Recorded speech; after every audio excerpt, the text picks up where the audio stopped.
الحمد لله رب العالمين نحمده ونصلي على رسوله الكريم. أعوذ بالله من الشيطان الرجيم. بسم الله الرحمن الرحيم.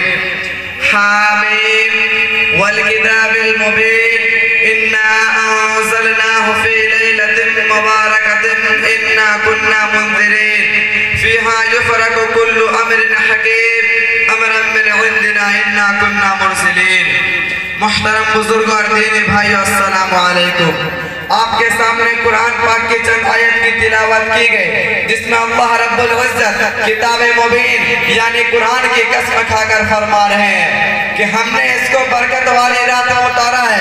اس رات میں ہر امر محکم کا فیصلہ کیا جائے گا. ہم نے آپ کو رسول بنا کر بھیجا ہے. اس آیت میں برکت والی رات سے مراد شعبان کے مہینے کی 15ویں رات ہے یعنی رمضان المبارک سے 15 دن پہلے والی رات. اس رات کی بڑی فضیلت اور برکت بیان کی گئی ہے. ایک حدیث پاک کا مفہوم ہے کہ اللہ تعالیٰ 4 راتوں میں خیر و برکت کو بڑھاتے ہیں. بقر عید کی 9 اور 10 تاریخ کی رات عید الفطر کی رات اور شعبان کے 15ویں رات یعنی شب برات. میرے آقا صلی اللہ علیہ وسلم کا یہ بھی ارشاد ہے کہ شعبان کے 15ویں رات کو شب بیداری کیا کرو یعنی رات میں عبادت ذکر دعا تلاوت وغیرہ کرنا اور دن کو روزہ رکھو کیونکہ غروب آفتاب کے وقت ہی اللہ تعالیٰ آسمان دنیا کی طرف نزول فرماتے ہیں اور کہتے ہیں کہ ہے کوئی روزی چاہنے والا کہ اس کو میں روزی دوں. کوئی مصیبت زدہ ہے جو عافیت کی دعا مانگے اور اسے میں عافیت دوں. کیا کوئی ایسا ہے یعنی رات بھر اللہ کی طرف سے اعلان ہوتا رہتا ہے یہاں تک کہ صبح ہو جاتے ہیں. ایک حدیث میں یہ بھی آیا ہے کہ اس رات میں پورے سال کے اندر مرنے والے اور پیدا ہونے والے ہر بچے کا نام لکھا جاتا ہے. بندوں کے اعمال اللہ کی بارگاہ میں پیش کیے جاتے ہیں. سال بھر میں جو روزی ملنے والی ہوتی ہے وہ بھی لکھ دی جاتی ہے. اور یہ بھی فرمایا ہے کہ اس رات میں ملک الموت کو ایک صحیفہ دیا جائے گا اور اس میں لکھے لوگوں کی روح اس سال میں قبض کرنے کی ہدایت دی جائے گی. اس رات میں زیادہ سے زیادہ عبادت اور اپنے گناہوں پر توبہ کرنی چاہیے کیونکہ اللہ تعالیٰ اس رات میں اپنی ساری مخلوق کی مغفرت فرما دیتا ہے سوائے چند لوگوں کے جو یہ ہیں مشرک یعنی کسی کو اللہ کے برابر ماننے والا, جگرخور, ظالم, شرابی, ماں باپ کو نافرمانی کرنے والا.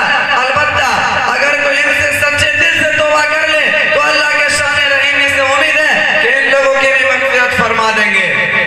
اسی لیے اس رات کا نام شب برات رکھا گیا ہے یعنی نجات والی رات. اس رات میں قبروں کی زیارت بھی کرنی چاہیے اور وہاں جا کر اپنے موت کو یاد کرنی چاہیے. اور ہمارے جو بھائی ہم سے پہلے قبروں میں پہنچ چکے ان کو اصال ثواب اور ان کی مغفرت کی بھی دعا کرنی چاہیے. اللہ کا اتنا بڑا احسان ہے کہ اس نے اتنی برکت والی رات ہم سب کو عطا فرمائے لیکن دوسری نعمتوں کی طرح سے عظیم نعمت کی بھی ہم ناقدری کرتے ہیں. اس رات میں جہاں خاموشی کے ساتھ رو رو کر اللہ تعالیٰ سے اپنے گناہوں کی معافی مانگنی چاہیے وہ ہمارے بچے شور و گل روشنی اور آتش بازی کرنے میں لگ جاتے ہیں. ایک سے بڑھ کر ایک آتش بازی کرتے ہیں اور سینکڑوں روپے آن کی آن میں برباد کر دیتے ہیں. گولہ بارود کی وجہ سے فضا گندی ہو جاتی ہے. اس رات میں کوئی اللہ کا بندہ عبادت بھی کرنا چاہے تو اس کو خلل ہوتا ہے اور اپنے عبادت کا نقصان ہوتا ہی ہوتا ہے. اس کے علاوہ آتش بازی سے اکثر جلنے مرنے کے حادثات بھی ہو جایا کرتے ہیں. اللہ ہمارے غلطی کوتاہی کو معاف فرمائے. شب قدر کی رحمتوں اور برکتوں میں سے ہم سب کو حصہ عطا فرمائے. آمین. وما علینا الا البلاغ. اسی طرح کی اور ویڈیوز پانے کے لیے اعجاز ہاشمی ندوی کو سبسکرائب کریں.